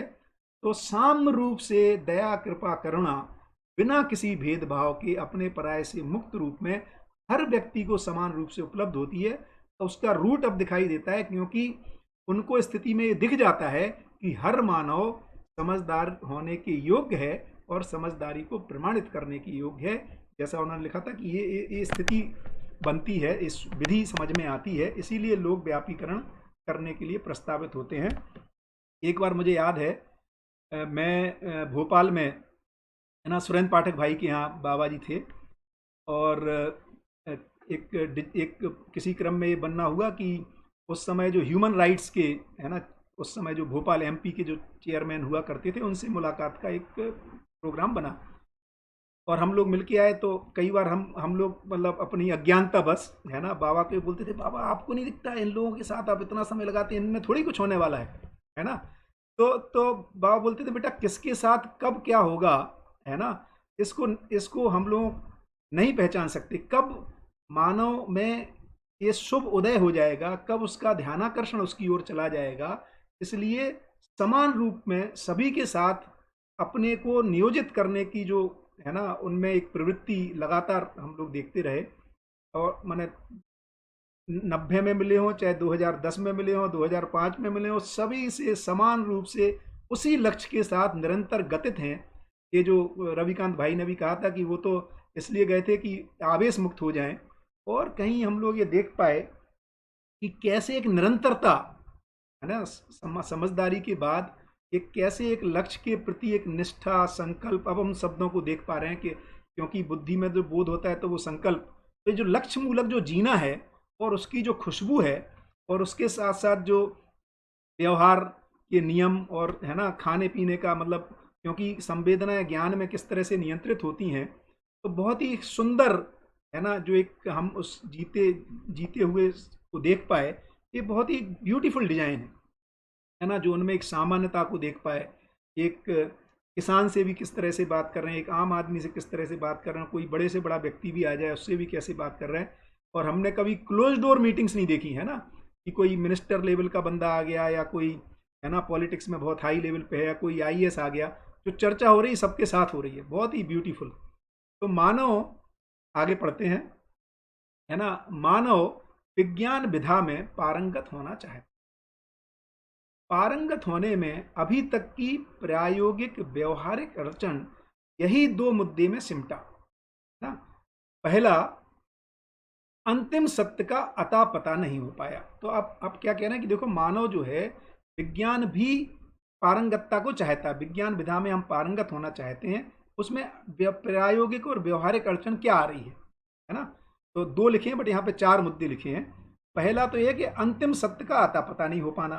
अब विज्ञान एकदम इस पे तुल गया है कि भैया हम जो पहुंचे हैं अंतिम सत्य का कुछ पता नहीं है। माने हम सब देखें भी अपने में भी, तो हम ये माने रहते हैं कि अभी हम कह रहे हैं ग्लोबल वार्मिंग का क्या उत्तर निकलेगा, भैया कुछ निकल आएगा, है ना। क्या हम अंतिम सच्चाई तक पहुंच गए, नहीं, बोले अभी और प्रयोग करेंगे। तो एक तो स्थिति है कि हम अंतिम सत्य का आता पता नहीं हुआ, है ना, जिसको अपन कह रहे हैं कि क्योंकि परमाणु में व्यवस्था है, हम परमाणु से नीचे चले गए, अंश में चले गए, अब अंश के टुकड़े करते रहते हैं, है ना। तो मेजॉन, न्यूट्रिनो या बोजॉन पार्टिकल, पता नहीं, क्वार्क्स, अब चले जा रहे हैं। अरे भाई व्यवस्था का अध्ययन होना है तो वहां एक जगह रुकना पड़ेगा, है ना। तो हम कहीं पर अंतिम सत्य तक का आता पता नहीं हुआ। दूसरा, मूल मात्रा, ऊर्जा स्रोत और लक्ष्य का पता नहीं चला। तो एक मूल मात्रा स्पष्ट नहीं हुई। अगला चैप्टर अपन उसी के ऊपर है, 9th चैप्टर, उसमें और बात करेंगे कि मूल मात्रा इसको कह रहे हैं। तो परमाणु ही मूल मात्रा का स्वरूप है। अभी हम वहां पे जो मैटर और एनर्जी में कंफ्यूज हो गए, तो कितने ही टुकड़े करते रहे तो बाद में क्या बचेगा, बोले एनर्जी बचेगी। एनर्जी क्या मैटर है, बोले पता नहीं, है ना। तो हम अंतिम सत्य तक नहीं पहुंच पा रहे। दूसरा, मूल मात्रा और ऊर्जा स्रोत, और ये क्यों क्रियाशील है इसके बारे में हम नहीं पता पा रहे। फिर फाइनली लक्ष्य क्या है भाई, काहे के लिए ये सब कर रहे हैं, तो लक्ष्य स्पष्ट नहीं हो पा रहा है ना, कोई लक्ष्य नहीं पता चल रहा है। मानो अभी तो हम यहाँ पहुंच गए कि ग्लोबल वार्मिंग जैसे बहुत ही सुंदर ध्यानाकर्षण जो प्रदीप भाई पढ़ रहे थे कल, तो मैं देख रहा था, बाबा कह रहे हैं कि मानव जाति ये जो ग्लोबल वार्मिंग है इसकी तो बात कर रहा है, लेकिन जिम्मेदारी नहीं ले रहा भाई कि मेरी वजह से हुआ। क्यों बोले, अभी तो कुछ लोग ये बोल रहे हैं तो होता ही रहता है, तो साइकिल चलते रहते हैं, आई से जाती है, फिर ग्लोबल वार्मिंग आई, फिर हम कुछ और आएगा। तो हम कहीं अभी तक हम पहचान ही नहीं पा रहे कि धरती पर व्यवस्था है और ये लगातार बने रहने के लिए किसी उद्देश्य के साथ है, कोई मानव का लक्ष्य भी है कि नहीं है। इस तरह से विज्ञान भी जो प्रयास किया, एक तो अंतिम सत्य का पता नहीं हो पाया, मूल मात्रा, ऊर्जा और लक्ष्य के बारे में हम कंफ्यूज हैं, अभी तक पता नहीं चला। तीसरा, मानव का अध्ययन नहीं हो पाया, है ना। तो मानव क्या है ये पता नहीं लग रहा। फ्रॉइड के हिसाब से देखें तो मनोविज्ञान का जब अध्ययन करते हैं तो पता लगा काम वासना के लिए सारा काम कर रहा है। वो भाई तो वहां तक पहुंच गए कि पिताजी जो है वो बेटी के प्रति ज़्यादा अट्रैक्ट होते हैं, माँ भाई बच्चे के मैंने अपने सन के प्रति। आप बेवकूफ़ियों की बात कर रहे हैं। तो पूरा फ्रायड भाई ने क्या किया, अमानवीय आचरण को अध्ययन कर डाला। क्यों, क्योंकि विज्ञान का एक और तरीका है कि मानव का अध्ययन करना है तो जो प्रचलित मानव है उसका अध्ययन कर डालो, सर्वेक्षण कर लिया। अब अभी प्रचलन में अमानवीयता के में जीते हुए लोग ज्यादा हैं, तो अमानवीय, तो आदमी लोभ के लिए ही जिएगा, तो स्वार्थी है, पापी है, अज्ञानी है। वहां पर हमारा आदर्शवाद भी ये कह रहा था, है ना, और यहाँ पर विज्ञान ने भी यही कंक्लूजन। फिर हम कह रहे हैं है ना, science and spirituality is one place, कहाँ, रहस्य में एक जगह आ गए या बेवकूफियों में एक जगह पहुंच गए। तो ये इस तरह से तो मानव का अध्ययन नहीं हुआ। तो हम क्योंकि जो आज का प्रचलित मानव है उसको मानव कह देते हैं, उसका अध्ययन करते हैं, तो मानव में निहित अमानवीयता का अध्ययन हो जाता है ना। तो इस तरह से, तो जबकि क्यों उसको अमानवीय कह रहे हैं, क्योंकि ऐसा जीते हुए मानव खुद ही सुखी नहीं हुआ भाई, वो परिवार में जी ही नहीं पा रहा है। तो इस तरह से कई ढंग से देखते हैं। तो सही अर्थों में जब बाबा यहाँ मानव कह रहे हैं, तो जो मानव की जो अपेक्षाएं हैं, माने मानव में जो मानवत्व है, या जो जागृति के बाद मानव की स्थिति है, या मानव के लिए अस्तित्व में जो डिजाइन है, जिसका प्रावधान है, उस मानव का अध्ययन नहीं हो पाया, है ना। नहीं तो कई लोग बोलेंगे क्या बात कर रहे हैं, हमने तो मानव का सर्वेक्षण कर लिया। तो अभी आते भी रहते हैं बड़े बड़े अच्छी अच्छी मैगजीन में, है ना, ये सब आता रहता है, और उसके निष्कर्ष ही निकलते हैं कि मानव तो लाभ के लिए ही जिएगा, काम के लिए ही जिएगा, भोग के लिए ही जिएगा, और उसी के आधार पर हमारी एडवर्टीजमेंट, प्लानिंग, सारी चीजें चलती रहती हैं, है ना। क्योंकि मानव का अध्ययन नहीं हुआ। यहाँ पे जब मानव शब्द बाबा कह रहे हैं, तो जो मानव में निहित मानवीयता है, या जो उसकी चिर आकांक्षा है, चिर वांछा है, जो अस्तित्व में उसके होने का, रहने का स्वरूप है, उसका अध्ययन नहीं हो पाया। चौथा, अस्तित्व का प्रयोजन स्पष्ट नहीं हो पाया। ये अस्तित्व है ही क्यों यार, ये काहे के लिए सब हो रहा है ना। तो मुझे अच्छी तरह से याद है, एक बार सत्या जी के साथ मैं, बाबा, सत्या जी, है ना, संजीव भाई, रण सिंह भाई, और भी कुछ लोग, है ना, वहाँ थे, और उस पर चर्चा हो रही थी कि बाबा, है ना, विज्ञान के हिसाब से ऐसा लगता है कि सेल जो है ना, जो प्राण कोशिका है, कभी कभी गलती कर देती है, और इसलिए नई सेल बन जाती है ना। तो बाबा बोले बेटा गलती नहीं कर देती है, ये सेल अनुसंधान कर रही है ना। क्या अनुसंधान कर रही है? जिससे कि अगली स्थितियां प्रकट हो जाएं, जिससे कि जीवन अपने को व्यक्त कर सके। तो कितना गजब का अस्तित्व का प्रयोजन है। तो अस्तित्व किसी प्रयोजन के साथ है, जबकि विज्ञान कह रहा है कि अस्तित्व में रैंडमनेस है ना। क्या गजब की बात, मतलब कितना बेवकूफी से सोच सकता है आदमी कि ऑर्डर आउट ऑफ कयोस। क्या कह रहे हैं कि रूट में, मूल में जो क्वांटम बात कर रहा है, क्वांटम थ्योरी, तो रूट में तो हाइजेनबर्ग की अनसर्टेनिटी है। तो क्या कह रहे हैं कि रूट में अनसर्टेनिटी है, फ्रूट में व्यवस्था है। क्यों? क्योंकि व्यवस्था को नकार नहीं पा रहे, धरती चक्कर लगा रही है। ऐसा नहीं हो रहा कि आज धरती 24 घंटे में अपनी धुरी पे घूमी, कल उसने 28 घंटे में घूमी, ऐसा हो नहीं रहा है। आज ही हम बता दे रहे हैं कि कब आने वाले 100 साल बाद किस दिन चंद्र ग्रहण होगा, किस दिन सूर्य ग्रहण होगा। तो इतनी व्यवस्था है। और चूंकि उसके रूट में वो परमाणु को नहीं मान करके परमाणु के अंदर निहित अंशों में जो अव्यवस्था को देख रहे हैं, जिसको है ना principle of uncertainty, Heisenberg principle कह रहे हैं, फिर ऐसे स्टेटमेंट आते हैं कि रूट में अनसर्टेनिटी है लेकिन फ्रूट में व्यवस्था है, ये बड़ा। और फिर कह रहे हैं कि this is very difficult to understand. अरे कैसे समझ में आएगा भाई? रूट में व्यवस्था है ना, परमाणु से व्यवस्था की शुरुआत है, परमाणु अंश भी व्यवस्थित होना चाहता है, आगे अपन देखेंगे इसको, और हर मानव भी व्यवस्थित होना चाहता है। तो रूट में भी व्यवस्था की प्रवृत्ति है, इसीलिए फ्रूट में व्यवस्था है, क्योंकि स्थिति में व्यवस्था है ना। माने किस रूप में? जो सहस्तित्व है, व्यापक और इकाई का, वहां पर व्यवस्था है, इसीलिए गति में, स्थिति के बिना गति नहीं होती है। इतना ब्यूटीफुल चीजों को हम लोग छोटे छोटे ढंग से मिस कर दिए, तो इसलिए हम अस्तित्व के प्रयोजन को नहीं समझ पा रहे हैं। और फिर जब ऐसी बात बोलते हैं कि भैया सब कुछ प्रयोजन है ही नहीं, अब जब प्रयोजन नहीं है तो भैया भोग ही कर लो, है ना। तो भोग कर लो भाई, है ना। यहाँ पे हम पहुंच जाते हैं। अच्छा, भोग करने से तृप्ति हो नहीं रही, है ना, ऐसा हम फंस गए कुल मिला के। तो बहुत गजब का विश्लेषण है। मैं तो जितनी बार पढ़ता हूँ, है ना, उतनी बार अभिभूत हो जाता हूँ। कितना सिंपल शब्दों में सामान्य आदमी के लिए, है ना। जैसे कल वो उदाहरण दे रहे थे कि देखो कितनी बड़ी बेवकूफ़ी है। अरे धरती की सतह पे ज़्यादा संभावना होगी कि उसके अंदर गड्ढा करोगे तो छोटी होती जा रही धरती।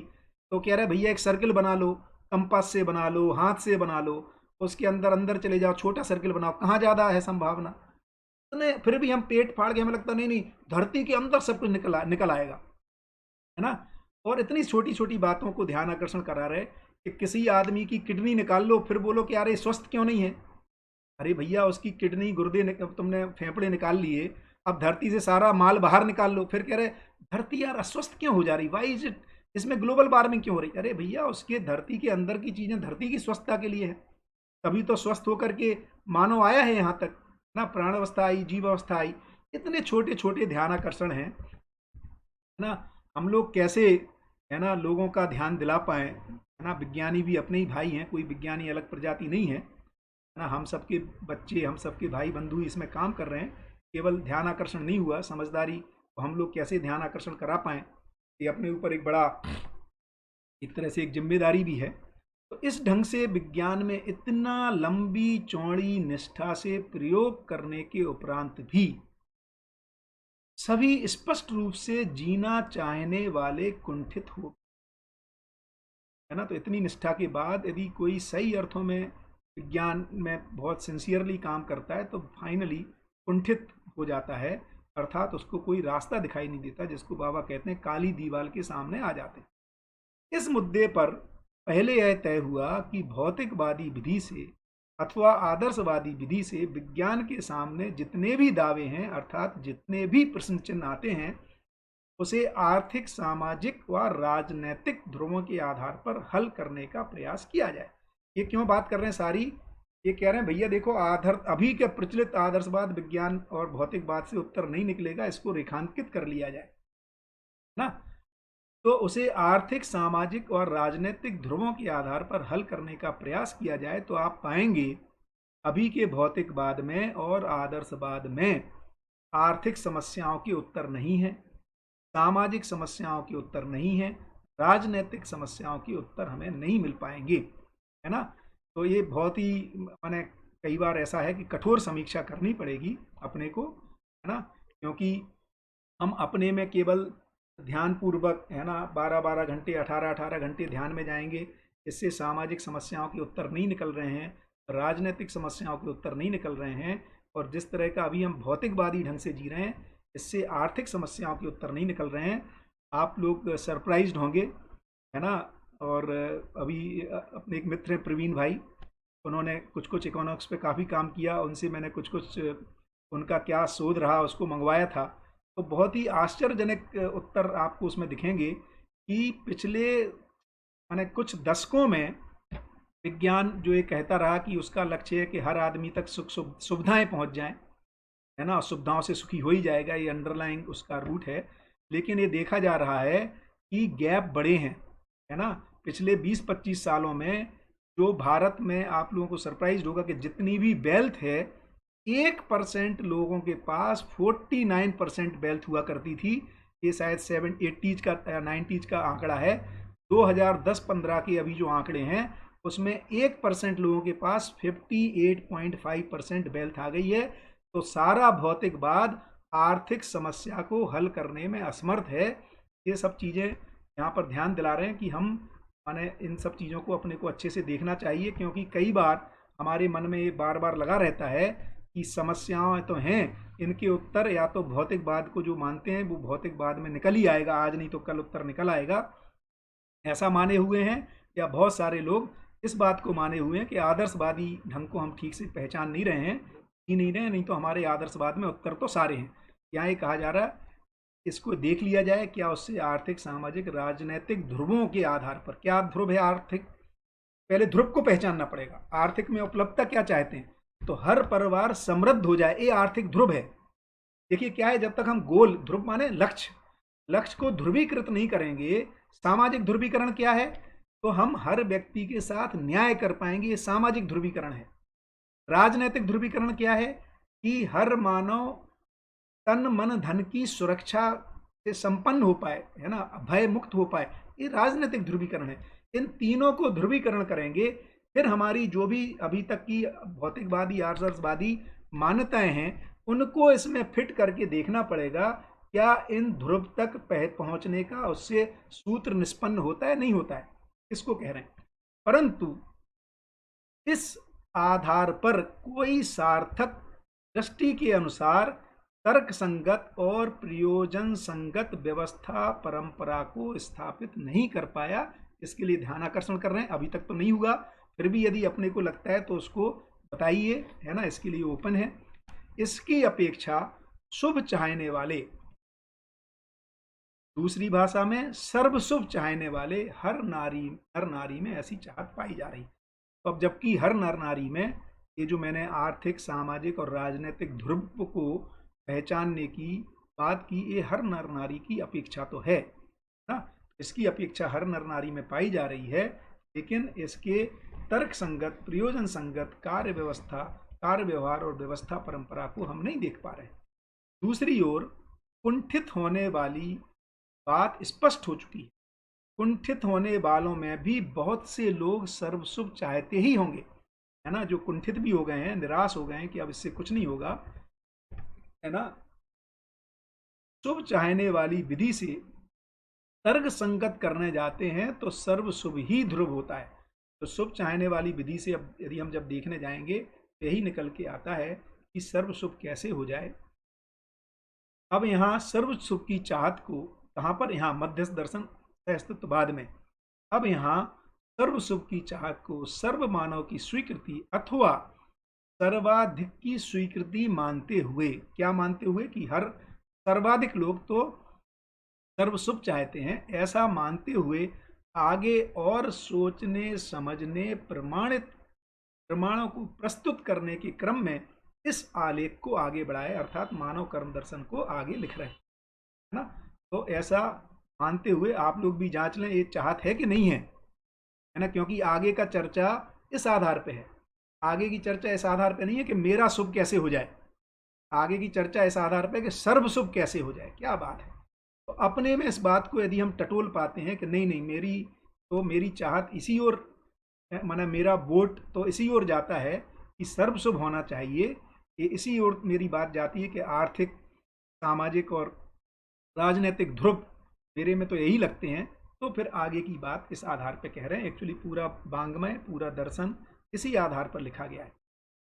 तो अभी तक जो भी विज्ञान कहलाने वाली विधियां रही हैं, उनमें निम्नलिखित बिंदुओं को स्पष्ट करने की परिकल्पना, प्रमाण उन्हीं के दृष्टिकोण से रही।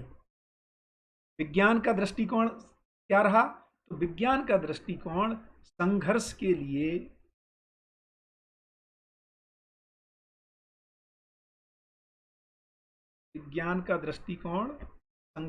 लिए एक सॉफ्ट कॉपी है।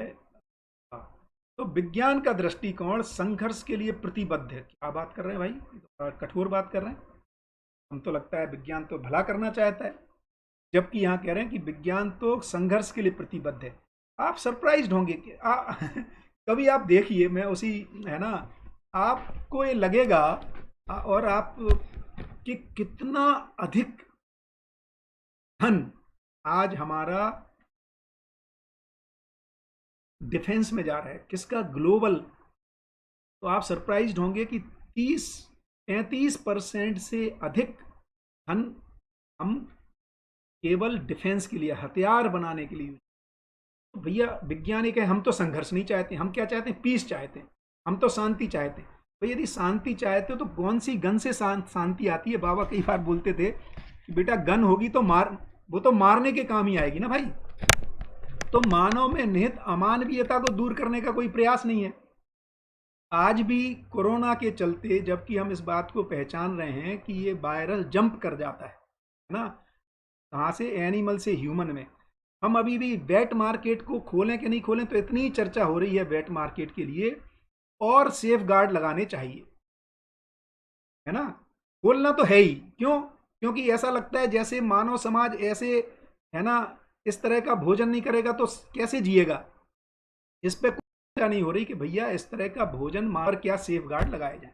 बड़ा कई बार मैंने मैंने एक तरह से मैंने ऐसी कैसे हम कितनी छोटी छोटी चीज़ों पे ध्यान नहीं दे पा रहे।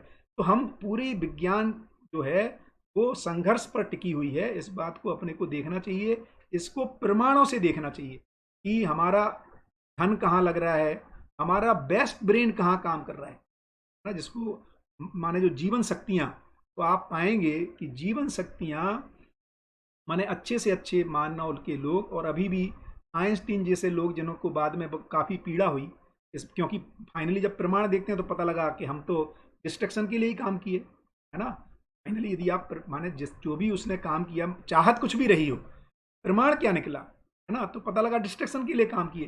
तो ये सब चीज़ों से ध्यान जाता है कि हम संघर्ष, विज्ञान जो है, भोगवादी प्रवृत्ति तो संघर्ष की ओर जाती ही है, क्योंकि रिसोर्सेज लिमिटेड हो जाते हैं, क्योंकि ग्रीड के लिए रिसोर्सेज नहीं है पूरे। सर्व सुख की बात करेंगे तो रिसोर्सेज पर्याप्त हैं ना। तो इस तरह से बहुत सारे ढंग से अपन देखेंगे तो विज्ञान की कड़ी समीक्षा की जा रही है। इसके आधार पर मानवेतर संपूर्ण प्रकृति मानव के लिए, मानव के उपयोग करने के लिए, है ना। तो क्या विज्ञान का सिद्धांत है कि है क्यों है, पूरी धरती क्यों है? मानव के लिए है जी, हमारे लिए है, और मानव में से भी किसके लिए? वही उसको उपयोग करने योग्य है जो सबसे ज्यादा शक्तिशाली है। माइट इज राइट, है ना, पावरफुल ही जिएगा, है ना। ऐसे इसके मूल में सिद्धांत हैं जिसकी वजह से ऐसी उसकी प्रवृत्तियां या उसका आचरण दिखाई दे रहा है। इसको अच्छे से जांचना चाहिए। अर्थात जो दूसरे को मारपीट, लूटपाट, हत्या, आतंक, जानमारी करता है ना, वही अभी देखो, अभी देखिए उसको, अब कई बार कह सकते हैं सब लोग क्या बात कर रहे हैं यार, ये तो आपने कुछ बाबा को ज़्यादा ही कड़ी समीक्षा कर रहे हैं। ऐसा तो नहीं है यार, विज्ञान तो बहुत बेनीवोलेंट है, सबके भले की बात करता है।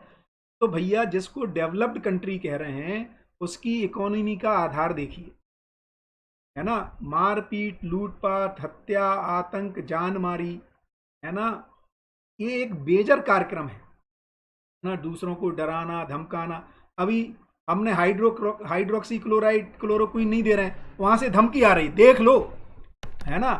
रिक्वेस्ट नहीं आ रही है ना, तो क्या मतलब हम देखेंगे हर जगह इसको दिखाई देगा। दूसरी तरह विडंबना भी है, खुद ऐसा राष्ट्राध्यक्ष बोल रहे हैं हम लोगों को खाली खिला नहीं सकते, खाली बिठा के, जबकि भारत के पास 1 साल से अधिक खिलाने के लिए है ना। तो बहुत सारी जगह अपन देखेंगे तो हमें ये पता लगेगा कि विज्ञान की मौलिक अवधारणाओं में गड़बड़ी है, जिसकी वजह से उनको बदलना पड़ेगा, है ना। तो इसमें आगे यह भी तर्क हो सकता है, करेगा लूटपाट करेगा, शक्तिशाली ही जिएगा, ऐसा तो कहीं नहीं लिखा भाई। तो बाबा कह रहे हैं देखो, विज्ञान का घोषणा एक दस्तावेज के रूप में नहीं है। विज्ञान के अर्थ में जो जो जीने गए, अर्थात विज्ञान को हवाला देते हुए अपने मंतव्य रूपी प्रबंधों को रचना दिए, मतलब जितने भी जो आर्टिकल्स लिखे जा रहे हैं, जितनी योजनाएं बनाई जा रही हैं, जितने एडवर्टीजमेंट्स को आप देखें या उनके जो क्रियाकलाप देखे जा रहे हैं, है ना। तो विज्ञान के अर्थ में जो जो जीने गए, अर्थात विज्ञान को हवाला देते हुए अपने मंतव्य रूपी प्रबंधों को रचना दिए हैं, उनमें इस प्रकार का उल्लेख होना पाया जाता है। इसमें मुख्य घोषणा, इसमें क्या है, यदि विज्ञान की मुख्य घोषणा को क्या देखेंगे तो इसमें मुख्य घोषणा अनिश्चितता अस्थिरता बिंदु उसमें से स्पष्ट होती है। तो मुख्य घोषणा तो क्या है कि सब कुछ अनिश्चित है भाई, एवरीथिंग इज अनसर्टेन। और अब तो इतना, कई बार इतना मैंने आश्चर्य भी होता है, लोग बोलते हैं change is only permanent, uncertainty he permanent है। क्या बेवकूफ़ी बात कर रहे हैं, अनसर्टेनिटी कैसे परमानेंट हो जाएगी, यही नियम कैसे हो जाएगा। अनिश्चितता के साथ जीना सीख लो, है ना। तो क्योंकि यही परमानेंट है, ये तो होने ही वाला है। और हम इस तरह से जबरदस्ती के, है ना, ओपीएम के इंजेक्शन लगाए जा रहे हैं। तो मुख्य घोषणा अनिश्चितता स्थिरता बिंदु उसमें से स्पष्ट होती है, जबकि बाबा कह रहे हैं अस्तित्व स्थिर है, जागृति निश्चित है, व्यवस्थाएं अस्तित्व में बनी हुई हैं, मानव भी व्यवस्थित होकर जीना चाहता है। ऐसे बहुत सारे तर्कों से हम, या मानव तो जन्म से ही न्याय का याचक, सही कार्य व्यवहार करने का इच्छुक, सत्य वक्ता है, ऐसे कई तमाम चीज़ों से जब हमारा ध्यान आकर्षण होता है तो हम ये डाइकोटोमी, है ना, समीक्षा कर पाते हैं, क्योंकि सही की रोशनी में ही गलत की समीक्षा होगी, इससे पहले हो भी नहीं पाती है। तो इसमें मुख्य घोषणा अनिश्चितता अस्थिरता बिंदु उसमें से स्पष्ट होती है, विज्ञान अपने में स्वतंत्र है, विज्ञानी नहीं। इस बात की पुष्टि वैज्ञानिक दस्तावेजों में मिलती ही है। इसमें प्रश्न यही आता है, विज्ञान की जिम्मेदारी किताब है या मानव है। इस क्रम में किताब के रूप में जो दस्तावेज है, आगे चलकर यंत्र से जो प्रमाणित होगा वह सच्चाई है, अंतिम सत्य भले ना हो, ऐसी मान्यता निष्पन्न हो चुकी है। अब विज्ञान में क्या मान्यता बन गई है कि भैया जो यंत्र बताएगा वही सही, आदमी बताए क्यों, क्योंकि किताब प्रमाण नहीं है। देखिए यहाँ पे दोनों चीज़ों में एक साथ बाबा ने इसको रखा है। आदर्शवाद के अनुसार किताब प्रमाण है, ग्रंथ प्रमाण है ना। हमारे माने मैं अपने जैन धर्म में कहूँ तो कहते हैं भैया जिनवाड़ी में जो लिखा है फाइनल स्टेटमेंट तो वही है ना, या जो शास्त्रों में लिखा है, तो शास्त्र का एक किताब है। तो विज्ञान ये नहीं कह रहा, विज्ञान एक स्टेप अलग बात कर रहा है। वो कह रहा है विज्ञान की जिम्मेदारी, बाबा ये पूछ रहे हैं किताब होगा कि मानव, विज्ञानी होगा कि नहीं। लेकिन अभी विज्ञान विज्ञानी को नहीं मानता है ना, वो किसको मानता है, यंत्र को प्रमाण मानता है। तो इस क्रम में किताब के रूप में जो दस्तावेज है, आगे चलकर यंत्र से जो प्रमाणित होगा वह सच्चाई है। भले ही ये तो माने हुए कि अंतिम सच्चाई नहीं है, क्योंकि ये तो हमने पहले ही विज्ञान ने घोषित कर लिया कि अंतिम सत्य तक हमें नहीं पहुंचना है। माने पहुंचना तो चाहते हैं बट वो पहुंचते रहेंगे, अंतिम सत्य भले ना हो, ऐसी मान्यता निष्पन्न हो चुकी है। इसका निष्कर्ष तो यही निकला, यंत्र ही प्रधान प्रमाण हुआ। इस विधि से जिम्मेदारी मानव पर ना होकर यंत्रों पर थोप दी गई। तो भैया यंत्र बताएगा सही क्या है गलत क्या है। इसमें मानव सोच की सुविधा यही हो सकती है कि तर्क के उलझनों को पैदा ना करें। क्यों ऐसा कर दिया, क्योंकि यदि आप माने वैज्ञानिक यदि प्रमाण बन जाता है तब उसके ऊपर जिम्मेदारी आती है। हम उससे पूछेंगे कि भैया विज्ञान तो सर्वसुभ करने निकला था, ये जो रिच और पुअर में गैप क्यों आ गया, है ना, कुछ ही लोगों के पास कंसंट्रेटेड क्यों हो जा रही है धन, वेल्थ या पावर, है ना, या ये धरती तो प्रदूषण की तरफ क्यों जा रही है। तो वो कह रहा है भैया देखो यंत्र इस बात को बता रहा है कि प्रदूषण हो रहा है ना। तो लेकिन कोई जिम्मेदारी नहीं ले रहा है। इसमें मानव सोच की सुविधा यही है कि तर्क के उलझनों से बच गए। तर्क का प्रयोग तो, क्योंकि तर्क का प्रयोग तो मानव ही करेगा, यंत्रों के साथ कोई तर्क हो नहीं सकता, क्योंकि यंत्र जो करता है वो बार बार करता रहता है, उसमें कोई तर्क नहीं लगता। इस प्रकार बार बार दोहराना ही विश्वास का आधार अथवा भरोसे के आधार को मान लिया गया। इस प्रकार विज्ञान गतिविधियों के अनुसार मानव जिम्मेदारियों से दूर है, जबकि यंत्रों को मानव ही बनाता है। यहां मुख्य मुद्दा आ गया क्या कि भाई यंत्र किसको, यंत्र बनाने का जब बनाया किसने, तो मानव ने। तो निरीक्षण परीक्षण की स्थिति में हम पाते हैं कि हर मानव जिम्मेदारी का पक्षधर है, हर मानव न्याय का पक्षधर है, हर मानव व्यवस्था का पक्षधर है। तो जब हम इसको देखने जाएंगे तब तो यही निकलता है कि हर मानव न्याय चाहता है, व्यवस्था चाहता है और जिम्मेदारी का पक्षधर है कि भाई हाँ बात तो सही है, जिम्मेदारी तो होनी ही चाहिए। इन सब के मूल में हर मानव समझदारी के पक्ष में है। इस बात का उल्लेख अवश्य है कि हम मानव परिभाषा के रूप में मनाकार को साकार करने वाले हैं और मनस्वस्थता को प्रमाणित करने में प्रचलित शिक्षा विधि से असमर्थ रहे हैं।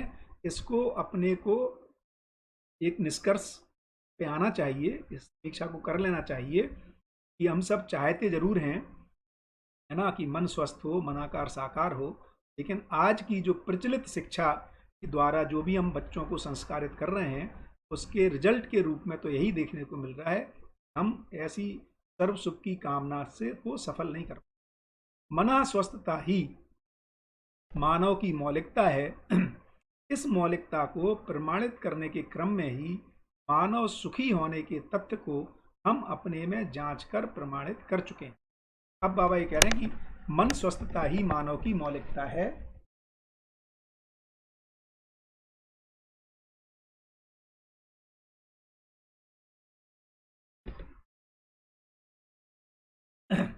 इस मौलिकता को, तो जिसका मन अस्वस्थ है वो कोई मौलिकता नहीं है, वो मानव का रिप्रेजेंटेटिव ही नहीं है। जो हमने सर्वे कर लिए ना, जिनका मन स्वस्थ नहीं है, माने अमानवीयता के सर्वे करने से हम मौलिक मानव की मौलिकता को पा जाएंगे, ये नहीं हो सकता, क्योंकि मन स्वस्थता ही मौलिकता है।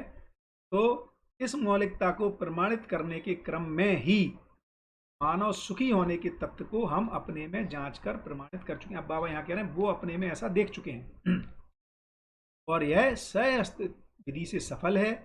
हर विधा में हम समाधान पूर्वक जीकर ही सुखी होते हैं। समाधान पूर्वक जीने का सूत्र समझदारी पूर्वक ही सार्थक होना पाया गया। समझदारी सह अस्तित्वपूर्ण दृष्टिकोण से संपन्न होता है। इस क्रम में समझदारी का नित्य स्रोत तीन विधा में होना पहले से हम समझ चुके हैं। यह तो पहले से अभी तक प्रस्तुत किया गया अध्ययन से विदित हो चुका है कि आदर्शवादी विधि भौतिकवादी विधि से तार्किक विधियों से समझदारी प्रमाणित नहीं हो पाती। इसको फिर से एक बार ध्यान आकर्षण कर रहे हैं, जितना अभी तक विश्लेषण किया तो ये क्लियर हो गया कि आदर्शवादी विधि और भौतिकवादी विधि से तार्किक विधियों से समझदारी प्रमाणित नहीं हो पाती है। प्रस्तावित सह अस्तित्ववादी विधि से ही अनुभव मूलक विधि से हर नर नारी समझदारी, ईमानदारी, जिम्मेदारी और भागीदारी के रूप में मानवीय आचरण पूर्वक सर्वतोमुखी समाधान को प्रमाणित कर सकते हैं। स्वयं में सदा सदा सुख का अनुभव कर सकते हैं, क्योंकि सार्वभौम समाधान संपन्न होना ही समझदारी की सर्वप्रथम सीढ़ी है। तो पहली सीढ़ी क्या है कि हम अपने में सार्वभौम समाधान से संपन्न हो जाएं, ये पहली सीढ़ी है ना। तो इसको सबसे पहला काम यही होना होगा कि स्वयं में सदा सदा सुख का अनुभव कर सकते हैं, क्योंकि सार्वभौम समाधान संपन्न होना ही समझदारी की सर्वप्रथम सीढ़ी। हर जागृत मानव में यह विद्यमान रहता ही है। इसी कारण बस इसमें जागृत मानव में विद्यमान रहता ही है। इसी कारण बस सदा सदा सुखी होने की संभावना भी समाई रहती है।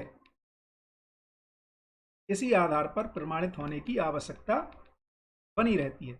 इस प्रकार हर समझदार मानव परंपरा में से के लिए जिम्मेदार होना, उपकारी होना संभावित हो गया है। तो इस ढंग से यदि हम देखेंगे तो हर समझदार मानव परंपरा में से के लिए जिम्मेदार होना और उपकारी होना। उपकार का क्या मतलब है कि समझे हुए को समझाना, किए हुए को कराना और सीखे हुए को सिखाना, ये उपकार है। तो हर समझदार मानव परंपरा में से के लिए जिम्मेदार होता है और उपकारी होना ही संभावित हो गया है। उपकार का तात्पर्य, अच्छा नीचे दिया ही हुआ है, उपकार का तात्पर्य ही स्पष्ट है कि जागृति के अर्थ में, किस अर्थ में? जागृति के अर्थ में समझा हुआ, जो मैं समझ गया हूं उसको समझा पाऊं, जो किए हुए को कराना, है ना। यहाँ पर किस अर्थ में है? सारा समझाना, कराना, ये सारा का सारा इस अर्थ में हो रहा है, जागृति के अर्थ में अंडरलाइंड है, क्योंकि अभी भी हम सिखा रहे हैं, नहीं सिखा रहे हैं ऐसा नहीं है। अभी हम किए को करा रहे हैं, नहीं करा रहे हैं, ऐसा ऐसा करा रहे हैं, लेकिन वो जागृति के अर्थ में नहीं जा करके या तो भोग के अर्थ में, सुविधा के अर्थ में, संग्रह के अर्थ में, ना रिच पुअर डिवाइड के अर्थ में, उस अर्थ में चला जा रहा है। तो उपकार का अर्थ मतलब है जागृति के अर्थ में, अर्थात जो अखंड समाज सार्वभौम व्यवस्था जो लक्ष्य है उसके अर्थ में समझे हुए को समझाना, किए हुए को कराना, सीखे हुए को सिखाना, यह सब समाधानकारी होना, फलतः उपकार सार्थक होना होता है। इस ढंग से मानव कैसा उपकारी हो सकता है?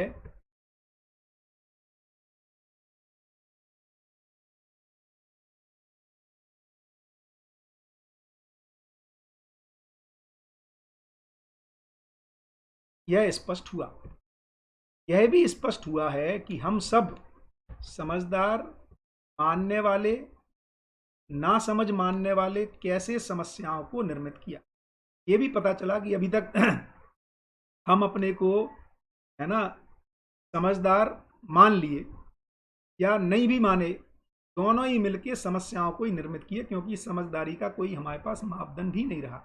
इसी के साथ यह भी स्पष्ट हो गया कि विज्ञान संसार मानसिकता प्रबोधन कार्यों में जिम्मेदारियों से बहुत दूर पहुंचने के क्रम में यंत्र के समान मानव को पहचानने की कोशिश की। तो हमने क्या किया? मानव को भी यंत्र के समान मान लिया। इसमें सर्वथा असफल हुए हैं, क्योंकि मानव यंत्र नहीं है।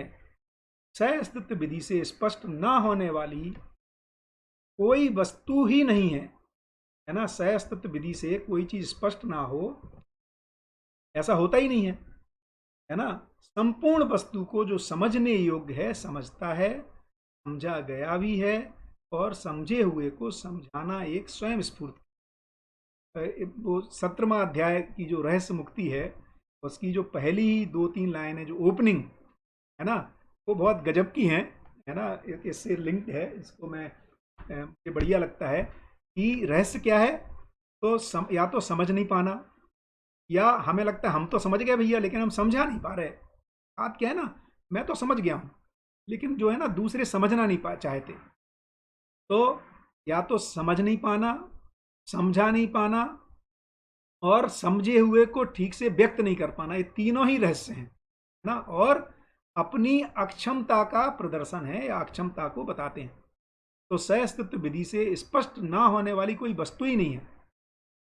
हमें हर चीज स्पष्ट हो सकती है, और संपूर्ण वस्तु जो समझने योग्य है वो समझ में आती भी है, समझी भी गई है, और समझे हुए को समझाना एक बहुत ही नेचुरल प्रोसेस है, स्वयं स्फूर्त क्रिया है।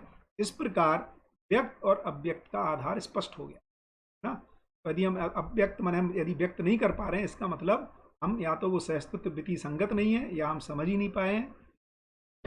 मानव चाहता हुआ को प्रमाणित कर पाया, समझा पाया, यही व्यक्त होने का प्रमाण है। तो व्यक्त होने का क्या मतलब है? जो मैं चाहता हूँ उसको प्रमाणित कर ही पाता हूँ, यदि समझ गया हूँ तो समझा ही पाता हूँ। इसी के साथ जीना भी होता है, और जो हम समझा मानते रहे वह समझा नहीं पाए, यही अव्यक्त है। व्यक्त अव्यक्त क्या है? हम मानते रहे कि हम सब समझ गए हैं, लेकिन हम समझा, अभी मैं कई बार ये देखता ही हूँ, अधिकतर परिवारों में जब बच्चे 10-12 साल तक के रहते हैं, माता पिता के साथ कम से कम उनके साथ खटपट है ना। लेकिन जैसे ही वो एक उम्र में आते हैं, जब अर्थात जब वो अपने को तर्क को पहचानने लगते हैं और अपने को भी ये मानने लगते हैं कि अब या तो वो समझने योग्य हैं और समझ गए हैं, है ना, वहाँ से समस्या शुरू हो रही, क्योंकि एक ही परिवार में 4 सदस्य हैं, चारों अपने को समझदार मानते हैं और फिर एक दूसरे को नहीं समझा पा रहे, है ना। इसी का मतलब है अव्यक्त हैं, और फिर भी ये नहीं मानते हैं कि मुझे ही कुछ समझने में कमी हो गई है। तो यही ध्यान आकर्षण करा जा रहा है कि जीना भी इस जो हम समझा मानते रहे और समझा नहीं पाए, यही रहस्य है, यही अव्यक्त है। जबकि सह अस्तित्ववादी रूपी अस्तित्व नित्य वर्तमान और व्यक्त है, इसमें कुछ भी अव्यक्त नहीं है, अर्थात कुछ भी ऐसा नहीं है जो यदि हम समझ गए तो उसको हम जी नहीं पाए, और समझ गए और जी रहे हैं तो दूसरों को समझा ना पाए, दूसरों को जीने के लिए ना दे पाए, ऐसा होता ही नहीं है। बढ़िया। तो इसमें कुछ एक अपने पास 10 मिनट हैं, ये एक बहुत ही बढ़िया एक अध्याय हो गया है ना। अब अपन दूसरे अध्याय पर चल सकते हैं। इसके पहले जो कमेंट्स आए हैं, है ना, उसको एक बार ले लेते हैं, और समय होगा तो अपन मात्रा को पढ़ना शुरू करेंगे। एक बार जस्ट कमेंट्स पर नज़र। बढ़िया। तो एंड आई अजय भैया, you have extended every point deeply, Sunita बहन कह रही बहुत बढ़िया। And I could visualise the harmony, है ना, इन स्पीकिंग। बढ़िया, धन्यवाद, है ना। ये सब सुनीता बहन काफ़ी पहले से जुड़ी हुई भी हैं, और ये बढ़िया उत्साहवर्धन है। भौतिकवाद और आदर्शवाद तरसंगत नहीं है, बहुत बढ़िया। तो ये यदि ध्यान आकर्षण हुआ है ना। यंत्र की बिना मानव बंदर से भी गया गुजरा है, अमित भाई कह रहे हैं, है ना। बिल्कुल ठीक बात है। विशेषता एक अभिशाप है, हाँ, ये तो भाई बिल्कुल एक गजब की बात है कि ज्ञान आदमी को विशेष नहीं बल्कि सामान्य बनाता है ना। ये बहुत ही अच्छे से, मैंने जो बाबा ने कभी कभी बोला और जो ध्यान आकर्षण, है ना, हुआ है हम लोगों का, ये बहुत ही बढ़िया है।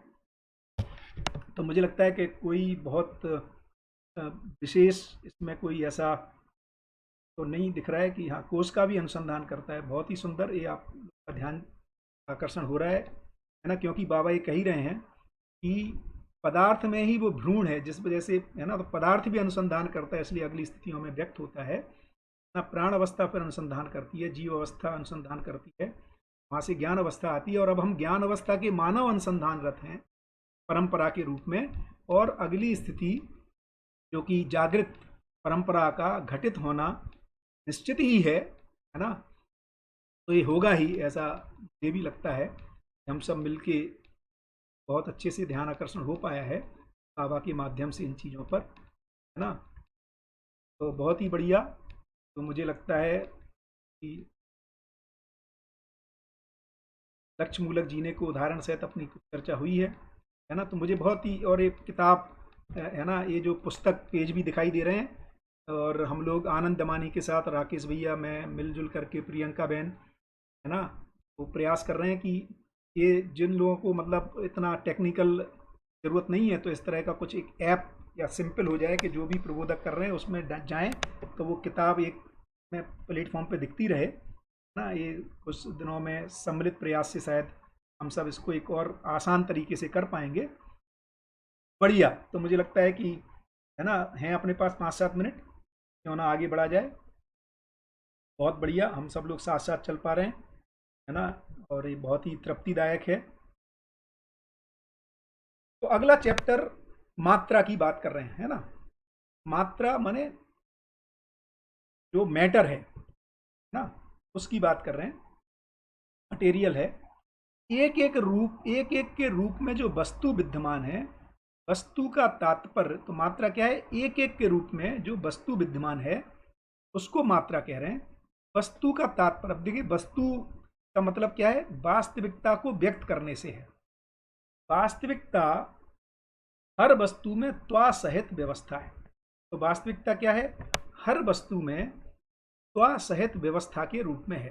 स्व माने उसका एक आचरण, उसका एक स्वभाव, और वास्तविकताएं रूप गुण स्वभाव धर्म तक एक दूसरे के साथ अविभाज्य रूप में वर्तमान है ना। तो यहाँ पे मात्रा की अर्थ में वस्तुओं में इकाइयों की बात कर रहे हैं, लेकिन चूंकि मैं ध्यान दिला दूं, ये अपनी चर्चा हुई भी है पहले, कि व्यापक भी एक वास्तविकता है ना, उस अर्थ में वो भी एक वस्तु है। एक कहना ठीक नहीं है, वो व्यापक व्यापक वस्तु है ना, क्योंकि उसमें एक का सीमाकरण नहीं है, सीमाकरण जिसमें होता है उसी में एक की संज्ञा है। तो वास्तविकताएं रूप गुण स्वभाव धर्म, जब इकाई की जब बात कर रहे हैं तो उसमें रूप गुण स्वभाव धर्म तक एक दूसरे के साथ अविभाज्य रूप में वर्तमान है। एक हम विश्लेषण करने के लिए रूप को, गुण को, स्वभाव को, धर्म को अलग अलग देखते हैं, लेकिन इकाई में देखेंगे तो वो अविभाज्य रूप में ही बनी रहती है। अर्थात मात्रा के साथ रूप गुण स्वभाव धर्म अविभाज्य रूप में व्यक्त है। तो ऐसा नहीं है कि मात्रा बिना किसी रूप गुण स्वभाव धर्म के।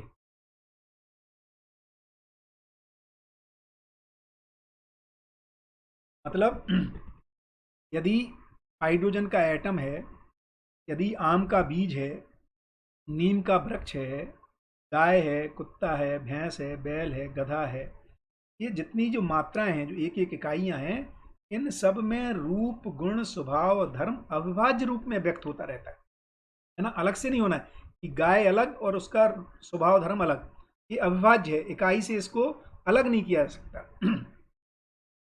तो व्यक्त होने के मूल में सह अस्तित्व की अभिव्यक्ति संप्रेषणा, और क्यों हो रहा है भाई व्यक्त, तो इसमें मूल में सह अस्तित्व की अभिव्यक्ति संप्रेषणा और प्रकाशन है। तो सह अस्तित्व में व्यक्त होना ये नेचुरल डिजाइन का हिस्सा है, ये बना ही रहता है।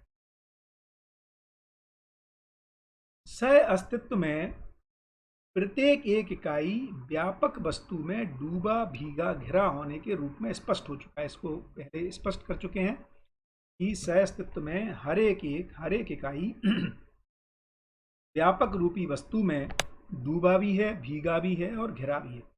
व्यापक वस्तु संपूर्ण एक एक में पारगामी और पारदर्शी होना भी स्पष्ट हो चुका है। प्रत्येक एक व्यापक में भीगे रहने के फलस्वरूप ही ऊर्जा संपन्न, चुंबकीय बल संपन्न होना पाया जाता है। ये बहुत इंपॉर्टेंट बात कर रहे हैं कि व्यापक वस्तु संपूर्ण एक एक में पारगामी भी है और पारदर्शी भी है। पारदर्शिता तो हमें बहुत सिंपल दिखाई देती है, हमारे और आपके बीच में, मैं और जो इस लैपटॉप के साथ के बीच में ये जो खाली जगह है, तो ये तो दिखता है ये पारदर्शी है, तभी हम एक दूसरे को देख पा रहे हैं। ये पारगामी भी है क्योंकि इकाई और व्यापक एक साथ एग्जिस्ट करता है। जहाँ इकाई है वहाँ भी व्यापक है, और जहाँ इकाई नहीं है वहाँ भी व्यापक है, इसी अर्थ में वो व्यापक है ना। तो ये पारगामी भी है। तो प्रत्येक एक व्यापक में भीगे, ये जो भीगापन है इकाई में, भीगे रहने के फलस्वरूप ही ऊर्जा संपन्नता है। इसी वजह से ऊर्जा संपन्न है और चुंबकीय बल संपन्नता है, और इस आधार पर ही उसमें क्रियाशीलता दिखाई देती है। ये एक बात कह रहे हैं, ये काफी इंपॉर्टेंट पॉइंट भी है। प्रत्येक परमाणु ही मूल मात्रा। अब यदि मात्रा की जो मूल इकाई को देखेंगे तो वो परमाणु के लेवल पर है। इसी को बार बार ध्यान दिलाया है ना, कि परमाणु से नीचे के लेवल पर व्यवस्था नहीं दिखाई दे रही है। इसलिए बाबा ये बार बार कह रहे हैं कि जो वैज्ञानिक जो ये प्रयोग कर रहे हैं व्यवस्था को ढूंढने का, भैया परमाणु पर रुक जाना चाहिए, उसके नीचे व्यवस्था नहीं है, इसको अपन देख ही चुके हैं, है ना। और मजेदार बात है कि परमाणु के जो परमाणु अंश हैं उनमें स्थिरता भी नहीं है। माने समय के डोमेन में भी देखें तो नैनो सेकंड के अंदर अंदर वो परमाणु अंश को, जब परमाणु को तोड़ते हैं तो परमाणु अंश किसी दूसरे परमाणु में समा जाता है। तो कैसे हम उसमें व्यवस्था का अध्ययन करेंगे जो नैनो सेकंड ही रहता है। नैनो सेकंड माने 10⁻⁹, माने 1 सेकंड का 1000वां हिस्सा करें, उस 1000वें हिस्से का फिर 1000वां हिस्सा करें, फिर उस 1000वें हिस्से का फिर 1000वां हिस्सा करें। इतने कम समय में तो वो किसी व्यवस्था में समर्पित हो जाता है। इसी को बाबा कह रहे हैं कि उसमें व्यवस्था की चाहत बनी हुई है। तो जहाँ जो स्थिर वस्तु है, परमाणु जो हजारों लाखों साल बना ही रहता है, उसमें व्यवस्था का अध्ययन करना चाहिए। इसलिए कह रहे हैं कि प्रत्येक परमाणु ही मूल मात्रा है। ऐसे अनेक परमाणु अणु के रूप में और अनेक अणुएं अणु रचना के रूप में, और ऐसे रचनाएं पदार्थ व प्राणावस्था के रूप में होना भी पहले से स्पष्ट किया है। हर प्रजाति में दो अंश या दो से अनेक अंशों से घटित परमाणु अपने अपने आचरण को स्पष्ट किए हैं। तो ये दिखाई दे रहा है, इसलिए कह रहे हैं कि परमाणु ही मूल मात्रा है, या परमाणु ही व्यवस्था की मूल इकाई है। वहीं से मूल मात्रा की बात शुरू हो रही है। मुझे लगता है समय हो गया है। आप लोगों का बहुत बहुत धन्यवाद, है ना, इतने शांतिपूर्वक सुन पाए, है ना। नमस्कार।